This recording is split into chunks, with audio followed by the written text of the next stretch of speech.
Everyone, कैसे हो सभी। आज हम करने जा रहे हैं कोऑर्डिनेट ज्योमेट्री 17 को लगा है मैथ्स का सीबीएसई का एग्जाम। तो इम्पोर्टेंट तो है भाई ये चैप्टर, नंबर गेन करने वाला है, गलत तो होने का चांसेस नहीं है। इसके पहले पॉलिनोमियल का वीडियो डाल चुके हैं, देखे नहीं हो तो देख लेना, और देखिए हो तो कोई बात ही नहीं। पहले हम सीखेंगे क्या, फंडामेंटल्स। फंडामेंटल्स क्या है भाई, बेसिक सी चीज़ें क्या क्या होती है, कार्टेशियन प्लेन पे हमारा क्या क्या होता है, वो सारी चीज़ों को सीखेंगे। फिर हम जानेंगे डिस्टेंस फार्मूला हमारा, सेक्शन फार्मूला, उसी सेक्शन फार्मूला के अंदर आता है हमारा मिड पॉइंट फार्मूला। ये जो एरिया ऑफ ट्राइंगल है ना, ये जो एरिया ऑफ ट्राइंगल है ये हट चुका है हमारे सिलेबस से। ये पार्ट जो है, ये पार्ट हमारा सिलेबस से रिमूव हो चुका है। ठीक है, तो इसको हटा देते हैं। इसकी जगह पे हम लोग क्या करने वाले हैं, एरिया ऑफ ट्राइंगल्स की जगह पे सेंट्रॉइड का कॉन्सेप्ट करेंगे। एरिया ऑफ ट्राइंगल्स की जगह पे हम लोग सेंट्रॉइड की कॉन्सेप्ट को करेंगे। पहले कुछ फंडामेंटल्स को जानते हैं। वीडियो को छोटा रखना है, प्रिसाइज रखना है, जिससे नंबर्स आपके गेन हो सकें। ठीक है, क्योंकि टाइम अब है नहीं कि ज़्यादा हमें और दिमाग लगाना है। तो ऑरिजिन क्या होता है, अगर आप देखो एक कार्टेशियन प्लेन पे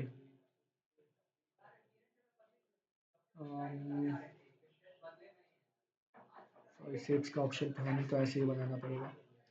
अगर हम देखते हैं एक हमारा Cartesian plane, X axis Y axis quadrant वगैरह, चलो या फिर आपको यहाँ लिखा, तो जैसे आप ये देख सकते हो ये क्या है, कार्टेशियन प्लेन है। तो ऑरिजिन क्या होता है यहाँ पे, ये वाला जो पार्ट देख रहे हो आप, ये वाला पार्ट, यही अपना क्या है, ओरिजिन है। तो ओरिजिन पे अगर हम एक्स एक्सिस से आते हैं, ध्यान देना, अगर हम एक्स एक्सिस से आते हैं, वाई एक्सिस से आते हैं, किधर से भी आ रहे हैं, ओरिजिन पे हमारे कोऑर्डिनेट्स क्या होंगे, हमेशा 0,0 ही होंगे। दूसरी चीज एब्सिसा, ये एब्सिसा क्या है सर, तो एब्सिसा जो होता है ना, इस एक्स कोऑर्डिनेट को हम लोग एब्सिसा बोलते हैं, यानी कि वाई एक्सिस से जो हम डिस्टेंस मेजर कर रहे हैं वो हमारा क्या है, एब्सिसा है।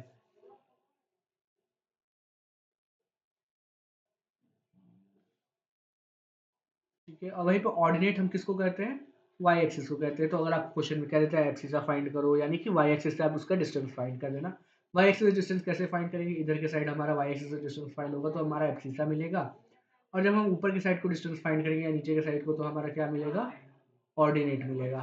ठीक है, अब क्या कहता है कि किसी भी पॉइंट को हम लोग रिप्रेजेंट कैसे करते हैं, याद रखना जब भी एग्जाम्स में क्वेश्चन आएंगे ना, तो जब हमको पॉइंट को रिप्रेजेंट करना होगा तो हम क्या करेंगे, हमेशा ना उसको एक पॉइंट मान लेंगे। जैसे मान लेते हैं कि यहाँ पे कोई मेरा कोऑर्डिनेट आ रहा है 5,4, तो मैं इसको क्या करूँगा, मान लूँगा लेट पी 5,4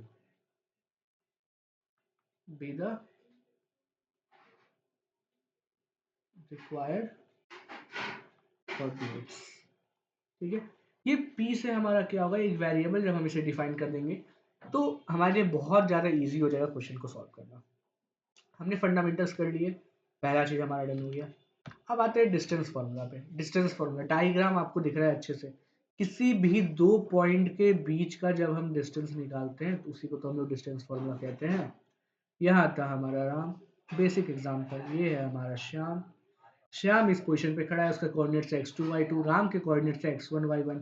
इन दोनों के बीच का जो डिस्टेंस होगा वो डिस्टेंस फार्मूला हो जाएगा। तो डायरेक्ट हम लोग फार्मूला पे आते हैं।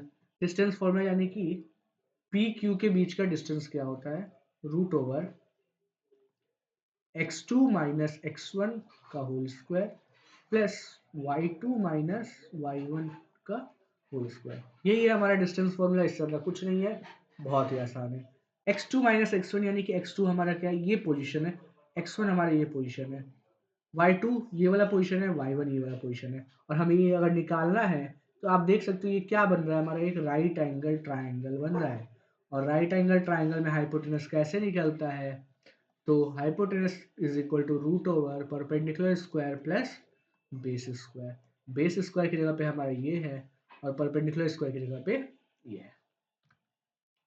नेक्स्ट आते हैं हम लोग सेक्शन फॉर्मूला पे। सेक्शन फॉर्मूला का सिंपल सा कॉन्सेप्ट है कि गिवन दो पॉइंट्स के बीच में अगर हम कुछ सेक्शंस बांट देते हैं, सपोज ये P और Q मेरा पॉइंट है, कोऑर्डिनेट्स वही हम नहीं आ रहे हैं, P और Q हमारा पॉइंट है, इसके बीच में हम इसको ना तीन इक्वल पार्ट्स में डिवाइड कर दिया, यानी कि इसको हमने तीन सेक्शंस में बांट दिया। क्या कहते थे, मान लेते हैं कि क्लास 10th में हो आप, आपके क्लास 10th के स्कूल में 90 स्टूडेंट्स हैं, तो हम टीचर्स ने क्या फैसला किया कि 90 स्टूडेंट्स को एक बार में पढ़ाना तो दिक्कत है, तो क्या करते हैं हम लोग सेक्शंस बनाते हैं 10A 10B और 10C, तीनों में इक्वल इक्वल स्टूडेंट को रख देते हैं 30 30 और 30।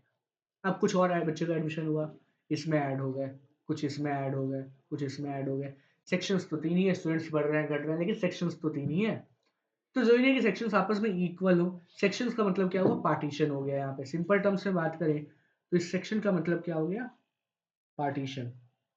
आप कितने पार्ट में उस चीज को बांट रहे हो। यहाँ पे पी और क्यू के बीच में आप सिंपल सी चीजें आपको पता करना है कितने सेक्शंस में बटा हुआ है, तो जो भी एक गैप है उसको 1 यूनिट मान लेना, तो यानी कि ये 3 सेक्शंस में कटा हुआ। मान लेते हैं कि यहाँ पे हमारा एक वैल्यू है m, ये एक वेरिएबल हमारा m है, इस पोजीशन को मैंने m कह दिया, तो p से m के बीच की दूरी कितनी सेक्शंस की होगी, 2 यूनिट की, और m से q के बीच की यूनिट कितनी होगी, 1 यूनिट की।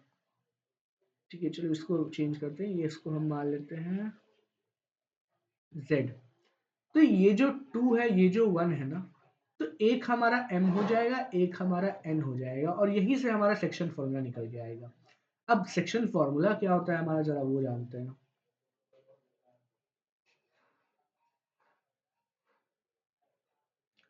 हमारा जो सेक्शन फॉर्मूला है ना, बेसिकली बहुत ही इंपॉर्टेंट है। क्या कहता है, जैसे बीच में हमारा था z x y, यानी कि हमें x और y की वैल्यू चाहिए। ये जो पॉइंट है ना, यहाँ पे ये जो x और y कोऑर्डिनेट्स बन रहे हैं, इसकी हमें वैल्यू चाहिए, तो कैसे निकालेंगे। x निकालने के लिए क्या कहता है, mx2 प्लस nx1 अपॉन में m प्लस n कर दो भैया। y निकालने के लिए क्या कहता है, my2 प्लस ny1 अपॉन में m प्लस n कर दो, हमारा x का वैल्यू मिलेगा, हमें y का वैल्यू मिलेगा, हो गया section formula. Mid point formula special case है हमारा। स्पेशल केस क्या, सिंपल सी बात है, हमें पता है पी और क्यू, पी और क्यू के बीच का एक लाइन, ठीक है, बीच में हम कहीं एक पॉइंट बना दिए ए नाम से, जिसका कोऑर्डिनेट्स है हमारे एक्स और वाई, बीच में है एकदम एक, तो यहाँ से भी 1 और यहाँ से भी 1 का गैप, पी और ए से गैप 1 है, ए से और क्यू का गैप भी 1 है, यानी कि m की वैल्यू भी 1 है हमारे पास, और n की वैल्यू भी 1 है। इस केस में अगर आप देखो सेक्शन फॉर्मूला अगर हम यूज करें, तो x क्या था हमारा, mx2 plus nx1 by m plus n, यही था ना। अगर सब जगह आप m और n की जगह 1 1 रखते जाओ तो कोई वैल्यू नहीं आएगा। यहाँ x2 plus x1 bye 1 plus 1 कितना हो जाएगा, 2। उस तरह y निकालो तो क्या आ जाएगा, direct y2 plus y1 upon में, ये हमारा मिड पॉइंट फॉर्मूला है। सिंपल टर्म से बात करें तो पहले वाले और दूसरे वाले का x का कोऑर्डिनेट्स का सम डिवाइड बाई 2, y के कोऑर्डिनेट्स का सम डिवाइड बाई 2, काम कर हम। एरिया ऑफ ट्राइंगल, ये चीज़ हमारा सिलेबस में हट चुका है। इसकी जगह पे हम लोग क्या लिखेंगे, प्रैक्टिस क्वेश्चन है बट अभी स्किप करते हैं इस चीज़ को। इसकी जगह पे हमें जो देखना है वो क्या है ना, हमारा सेंट्रॉइड का कॉन्सेप्ट। सेंट्रॉइड का कॉन्सेप्ट देखना है। एक्चुअली देखो सेंट्रॉइड क्या होता है, तो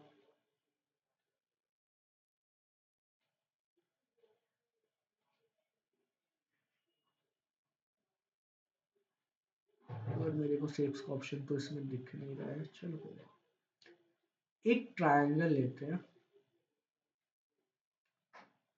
ए बी और सी। ए के कोऑर्डिनेट्स x1 और y1, बी के कोऑर्डिनेट्स x2 और y2, सी के कोऑर्डिनेट्स x3 और y3 है। ठीक है, ये सब तो हो गया। अब कहता क्या है ना, मीडियन। मीडियन आप लोग सभी को पता है, वर्टेक्स से अगर हम ट्राइंगल के किसी भी साइड पे एक लाइन ड्रॉ करते हैं, वो साइड को 2 इक्वल पार्ट में बांटता है, वही इसका मीडियन है। मान लेते हैं ये बी ई एक मीडियन है, सी एफ एक मीडियन है हमारा, और ए डी हमारा मीडियन है। ये तीनों के तीनों मीडियन एक पॉइंट पे मिल रहे हैं, जो कि पॉइंट है हमारा जी, या फिर हम इसे ही कहते हैं, इसे ही हम कहते हैं सेंट्रॉइड, यानी कि सेंट्रॉइड को डिनोट करते हैं जी से। तो ये जी निकालने का फॉर्मूला क्या कहता है?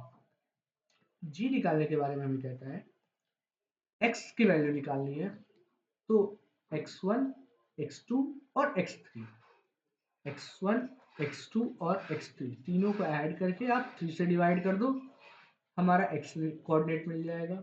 y निकालना है, y1, y2 और y3 तीनों को ऐड करके आप 3 से डिवाइड कर दो, हमारा y कोऑर्डिनेट मिल जाएगा। तो बस इतना सा ही है हमारा कोऑर्डिनेट ज्योमेट्री, कुछ बस इतने ही फॉर्मूलाज हैं। क्या देखें हमने पूरी चीज को, अगर अच्छे से एक बार रिवाइज करें तो हमने सबसे पहले डिस्टेंस फॉर्मूला देखा। डिस्टेंस फॉर्मूला जो हमने देखा उसमें बेसिकली हमने क्या देखा,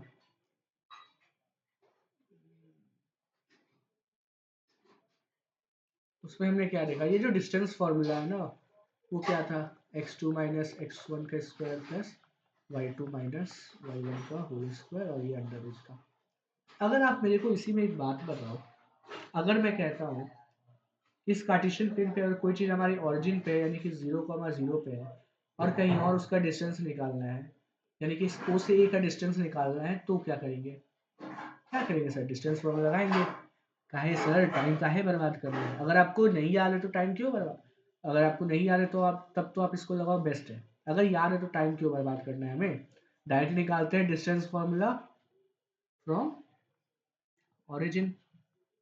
अगर आप ऑरिजिन से करते हो, मान लेते हैं ए के कोऑर्डिनेट्स मेरे x2 और y2 है, तो x1 और y1 की वैल्यू क्या हो गई? 0 हो गई। अगर इस x1 और y1 की जगह पे अगर मैं 0 पुट कर देता हूँ तो हमारा डायरेक्ट फॉर्मूला क्या आ जाएगा? OA के बीच का डिस्टेंस क्या आ जाएगा? x2 का स्क्वायर प्लस y2 का स्क्वायर, यही ना आएगा सर? x2 का स्क्वायर प्लस y2 का स्क्वायर, बस इतना ही तो है हमारा ऑरिजिन से। उसके बाद हमने क्या देखा? दूसरा सेक्शन फॉर्मूला। सेक्शन फॉर्मूला में हमने क्या देखा कि क्या ही देखे, कुछ तो नहीं देखे, छोटा सा चीज था। एम और एन के कॉन्सेप्ट को देखा हमने, यानी कि x निकालने के लिए हमें क्या करना है? mx2 प्लस nx1 अपॉन में m प्लस n। y निकालने के लिए my2 प्लस ny1 अपॉन में m प्लस n, यही तो करना था। अब इसी में एक और चीज आ रहा है कि सेम यही सेक्शन फॉर्मूला अगर हम इसी को यूज कर रहे हैं हम लोग मिड पॉइंट फॉर्मूला के तौर पे, तो क्या करेंगे सर? m और n 1 1 हो जाएगा, अभी आपने बताया था, याद है हमें, यानी कि x2 प्लस दोनों कोऑर्डिनेट को जोड़ के 2 से डिवाइड कर दो, y निकालना है, दोनों कोऑर्डिनेट को जोड़ के 2 से डिवाइड कर दो, अपना काम हो गया। ठीक है, सेक्शन फॉर्मूला हो गया, डिस्टेंस फॉर्मूला हो गया, सेंट्रॉइड के बारे में भी जस्ट हमने बात किया, x और y निकालने का। तो बहुत ही आसान सा, बहुत ही सिंपल सा, मस्त सा ये कॉन्सेप्ट है हमारा, इसके अलावा कुछ और पूछेगा नहीं। इसी बेसिस पे क्वेश्चन पूछेंगे। एक क्वेश्चन लेके आया हूँ, इसको आप इग्नोर करना, बस ये लाइंस को देखना, ये जो दिया हुआ है इसको इग्नोर करना। ये एक्चुअली मार्क यहाँ गलत किया है, ये जो मार्क होना चाहिए था ना वो यहाँ पे होना चाहिए था, ये वाला मार्क आपको कुछ यहाँ पे होना चाहिए था, और फिर ये लाइन जो है ना ऐसे कनेक्ट होता, ये ब्लू वाला हमारा यहाँ आता। ठीक है, तो वो तो डायग्राम है। सिंपल सा क्वेश्चन कह रहा है कि स्पोर्ट्स डे एक्टिविटी और ये एबीसीडी लाइन दे रखा है हमें, हर एक का डिस्टेंस ये ए सी, ये हर एक क्या है 1 मीटर के डिस्टेंस पे, 1 मीटर के डिस्टेंस पे हमारा ये है, टोटल डिस्टेंस हमारा 100 मीटर का है। कह रहा है कि निहारिका जो है ना, यहाँ पे इसकी जो वैल्यू दे रखी है ना, ये 1/4 ऑफ एडी, एडी का 1/4 दौड़ती है और सेकेंड लाइन से ग्रीन फ्लैग को पोस्ट करती है। अब अगर आप बताओ एडी हमारा 100 मीटर का है, तो 1/4 क्या हो जाएगा? 25 मीटर हो जाएगा ना। निहारिका 25 मीटर पे कौन सा फ्लैग पोस्ट करती है? Green flag. प्रीत जो है हमारा 1/5 चलता है, 1/5 100 मीटर का दौड़ता है, यानी कि 20 मीटर, और कौन सा फ्लैग पोस्ट करता है? ये रेड फ्लैग। निहारिका कहाँ से दौड़ना स्टार्ट किया है? सेकेंड वाले लाइन से, और प्रीत हमारा 8th वाले लाइन से।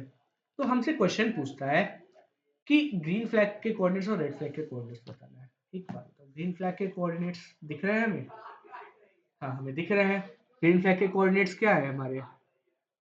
ग्रीन फ्लैग के कोऑर्डिनेट्स हो गए हमारे जी ले लेते हैं अगर, तो अगर आप एक्स एक्सिस पे देखो तो ये 2, क्योंकि निहारिका ने 2 से दौड़ना स्टार्ट किया है, ये तो चेंज नहीं हो रहा। कहाँ पे रही है वो, 25th पे आ रही है, तो 2,25 हो गया हमारा ग्रीन फ्लैग का कोऑर्डिनेट। रेड फ्लैग के कोऑर्डिनेट की बात करते हैं तो 8,20 हो गया हमारा रेड फ्लैग का कोऑर्डिनेट। दूसरा, बोथ फ्लैग्स के बीच का डिस्टेंस, इन दोनों के बीच का डिस्टेंस। अब देखो इस क्वेश्चन को अगर हमें सॉल्व करना है, हमें डिस्टेंस फॉर्मूला है हमारे पास, ठीक है। ग्रीन फ्लैग हमारा कहाँ था, 2,25 पे। रेड फ्लैग था हमारा 8,20 पे। सॉल्व करने का तरीका देखते हैं। क्या कहता है ना, सबसे पहले लेट करेंगे हम x1, x2, y1 और y2। ये काम क्यों कर रहे हैं, ताकि हमारे सॉल्व करने में आसानी हो, गलती ना हो। x1 2, x2 8, y1 25, y2 हो जाएगा 20। बस अब स्टेटमेंट लिखना है using distance formula. G R का हमें डिस्टेंस निकालना है, वो क्या होगा, रूट ओवर, फॉर्मूला लिखना नहीं भूलना है। बस हमें क्या करना है, पुट करना है इस पे अब, यानी कि 8 माइनस 2 का स्क्वायर प्लस 20 माइनस 25 का स्क्वायर, ये हो जाएगा 6, 6 का स्क्वायर हो जाता है 36, माइनस 5 का स्क्वायर होता है प्लस का 25, यानी कि रूट ओवर 61 मीटर सेंटीमीटर जो भी है हमारा सॉल्यूशन हो गया। ये भी चीज हो गया। मिड पॉइंट लॉजिक से क्वेश्चन पूछा है, ब्लू वाला फ्लैग कह रहा है हमारा एग्जैक्ट बीच में है, तो आप उसका कोऑर्डिनेट बताओ, you can tell. Section formula में हमें कुछ नहीं कह रहा है। जॉय जो है येलो फ्लैग को जो पोस्ट किया है 1/4 डिस्टेंस पोस्ट किया है ग्रीन फ्लैग से जीआर लाइन पे। देखो ये कहने का मतलब ये जी से आर का एक लाइन है, ये जी से आर का एक लाइन है, ठीक है।